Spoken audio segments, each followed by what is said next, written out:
Hello दोस्तों, स्वागत है आपका हमारी एक और नई वीडियो में। तो दोस्तों, अभी जो यूट्यूब पर छाया हुआ है वो है एसएससी एग्जाम्स और इसके स्कैम। जी हाँ, मैं वैसे एसएससी की फील्ड में 2 साल हो चुके हैं मुझे, और 2 साल में मैंने 2 बार जीडी दे चुका हूँ और इस बार मैंने तीसरी बार दिया है, और ये मुझे थर्ड मतलब तीसरा साल है। सीपीयू में मैंने फॉर्म डाला था, बट एग्जाम देने नहीं गया था क्योंकि तैयारी बढ़िया नहीं थी।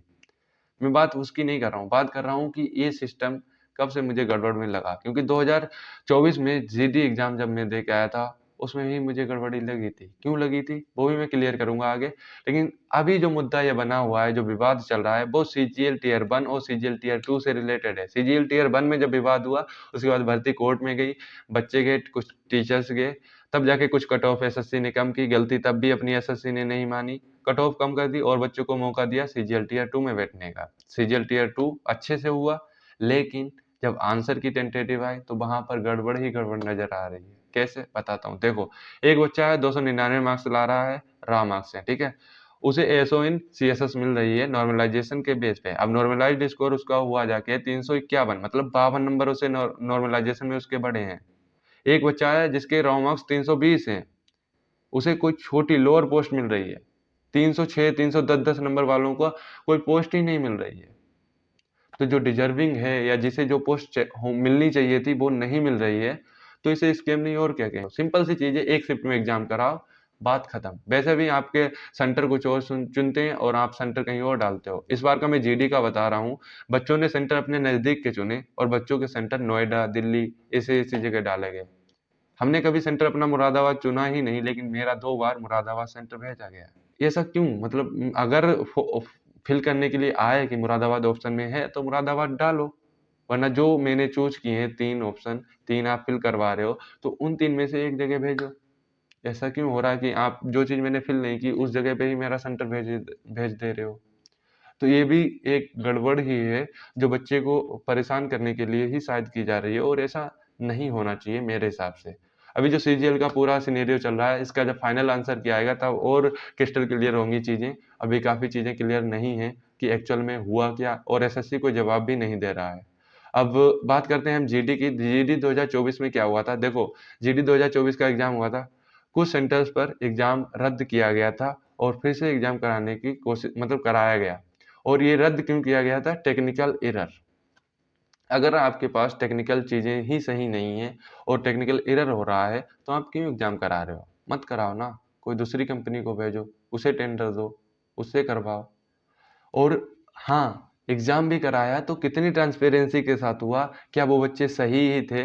ऑब्जेक्शन तो सब पे बनता है ना, एसएससी पे भी बनता है और बच्चों पर भी बनता है, जो बच्चे दूसरी बार बैठे होंगे या जब वो री एग्जाम हुआ तब बैठे होंगे। बात तो यहाँ पर है। और कुछ ही सेंटर का ही क्यों रद्द हुआ?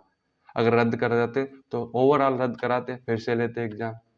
इस बार भी एक सेंटर का जीडी में देखा गया था जहां पर टेक्निकल एरर रहा था, उसके बाद वहां का भी एग्जाम फिर से कराया गया। अब वो कितने ट्रांसपेरेंसी के साथ हुआ किसी को नहीं पता, सिर्फ एसएससी और भगवान को पता है।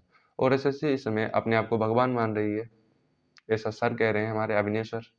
और जेन्युइन है अभिनय सर। और हम लोगों को अगर एसएससी और सिस्टम से लड़ना है तो टीचर्स का साथ देना होगा। अगर एक्सपीरियंस ही साथ नहीं रहेंगे तो टीचर्स भी पीछे हट जाएंगे। उसके बाद आपको वही दिखेगा कि हमारी पहली रैंक आई है, टीचर्स डालेंगे हमने इस बच्चे को पहली रैंक दिलाई, दूसरी रैंक दिलाई, तीसरी रैंक दिलाई, और कुछ देखने के लिए नहीं मिलेगा। ये जो बच्चे बचे हुए हैं या जो लड़ने के लिए मतलब उत्सुक हैं, वो एक भीड़ बन के रह जाएगी और भीड़ ही नजर आएगी। सेलेक्ट होने वाले सेलेक्ट होके चले जाएंगे। अब बात करने वाले हैं मैं सिस्टम के बग्स की। जो एसएससी के सिस्टम में बग्स हैं उन पर बात करूंगा और किस पे सुधार करना चाहिए। और सुधार तभी होगा सिस्टम में जब हम सभी लोग साथ रहेंगे, हम और मतलब जो एस्पिरेंट्स हैं, हम भी एस्पिरेंट्स ही हैं, और टीचर्स। ये तभी सुधार हो सकता है। और भर्ती बोर्ड या जो कोर्ट वगैरह है, इन लोगों को साथ देना होगा हमारा। अब कैसे बग्स की बात करते हैं, सबसे पहला बग्स तो यहीं पर आ जाता है जब नोटिफिकेशन आता है वैकेंसी का। मान लो जीडी की या किसी भी वैकेंसी का इन्होंने 50,000 का नोटिफिकेशन जारी किया, फॉर्म फिल हुए, 100 रुपये सभी से लिए, 50 लाख फॉर्म भर गया, तो 100 रुपये ले लिए, कोई बात नहीं फॉर्म फिल कराने के, क्योंकि एग्जाम वगैरह कराने में खर्चा आता है, वो तो जायज़ है। उसके बाद क्या हुआ, मान लो 7 से 8,000 वैकेंसी खाली रह गई 50,000 में से। उसके बाद कुछ दिन बाद जो नेक्स्ट वैकेंसी आती है उसमें एड ऑन हो जाती है वही भर्ती 8,000, उसके मतलब 8,000 के जो बच्चे फॉर्म 8,000 के लिए या जो और वैकेंसी एड ऑन होके आएंगे उसके लिए फॉर्म फिल करेंगे, उनसे भी 100 रुपये लेंगे। मतलब एक वैकेंसी दो जगह काउंट हो रही है, दो जगह नाम हो रहा है, पैसे डबल मिल रहे हैं, 2 जगह नाम भी हो रहा है। ये चीज़ गलत है। मतलब इसके लिए वेटिंग लिस्ट होना ज़रूरी है, और वेटिंग लिस्ट होगी तो कम से कम जो पॉइंट कुछ मार्क्स से रह रहे हैं, स्ट्रगल करने वाले बच्चे, उनका सिलेक्शन तो हो जाएगा, उन्हें खुशी तो मिलेगी, उनके परिवार वालों को खुशी तो मिलेगी, आगे चल के कुछ बेहतर भविष्य हो सकता है उनका। और दूसरा बग ये है कि जब एसएससी क्वेश्चन गलत डाल रही है जानबूझ के, तो उसके चार्ज क्यों कर रही है? मतलब हर एक क्वेश्चन का आपको 100 रुपए पे करना पड़ेगा। मतलब मेरी शिफ्ट मान लो 6 फरवरी की 3rd शिफ्ट है जीडी की, कुछ बच्चों ने बताया कि 5 क्वेश्चन गलत थे। मैंने इतनी गौर से देखा नहीं था क्योंकि मेरा तो यूपी पुलिस में सिलेक्शन लगभग सुनिश्चित ही था, तो मैंने नहीं गौर किया क्योंकि मुझे स्किप ही करना है अगर हो भी जाता है फिर भी। लेकिन 5 क्वेश्चन गलत हैं और हर एक क्वेश्चन का उन्हें 100 रुपए चाहिए, तब जाके आपका ऑब्जेक्शन रेज़ होगा, वरना ऑब्जेक्शन गया, आपका क्वेश्चन गया अगर किसी ने ऑब्जेक्शन नहीं किया। अब इस तरीके से एसएससी अपना भंडार भर रही है। आप क्वेश्चन गलत ही क्यों डाल रहे हो? अगर आपके अंदर इतनी क्षमता नहीं है कि आप एक अच्छा टेस्ट बना सको, बच्चे के भविष्य के साथ खिलवाड़ ना करो, तो आप क्यों ये चीज़ कर रहे हो? अगर आप नहीं कर सकते हो, बच्चे के भविष्य के साथ खेलना ही है आपको, तो मत करो ना, मत कराओ परीक्षा। किसी और कंपनी को आने दो, किसी और कंपनी को टेंडर लेने दो। कह दो, हाथ खड़े कर दो कि भाई मुझसे तो नहीं हो पाएगा। ये बग हो गया। तीसरा बग ये है कि एसएससी अपना पैटर्न क्यों नहीं सुधार रही है? एसएससी जीडी में क्वेश्चन इस बार गाने से रिलेटेड पूछे गए। मतलब चलो, गाने से रिलेटेड पूछ रहे हो लेकिन जेन्युइन तो पूछो, जिसे ऑस्कर मिला हो, जिसे ग्रैमी मिला हो, जिसे पद्मश्री, पद्म भूषण, भारत रत्न या सिंगर वगैरह जो भी हैं इन्हें मिला हो, या अभी कुछ रिसेंट में जो भी पुरस्कार वगैरह मिले हों, तो उनसे रिलेटेड पूछो तो वो जेन्युइन माने जाएंगे। अब ऐसे रील वाले जो गाने ट्रेंडिंग में चल रहे हैं उनसे उठा के पूछ दिया कुछ भी, तो ये तो अब बच्चा स्पॉटिफ़ाई की वो प्लेलिस्ट तो अपना सेव करके तो नहीं सुनेगा। पढ़ाई पे ध्यान देगा ना, तो पढ़ाई से रिलेटेड जेन्युइन चीज़ें पूछो।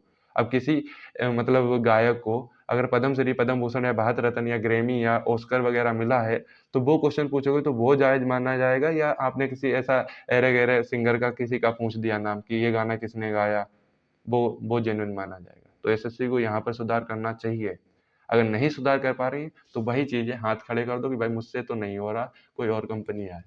बाकी यही सब है, हम लोगों को साथ देना होगा, जो भी टीचर्स हैं उन सभी का, और सिस्टम से लड़ना होगा, तब जाके सिस्टम सुधरेगा। तो बाकी सब्सक्राइब कर लो, वीडियो को लाइक कर देना, और हाँ, बेल आइकन को भी प्रेस कर देना, जिससे कि जो भी मैं वीडियो डालूँ उसका नोटिफ़िकेशन आप तक ज़रूर पहुँचे। बाय बाय, जय हिंद।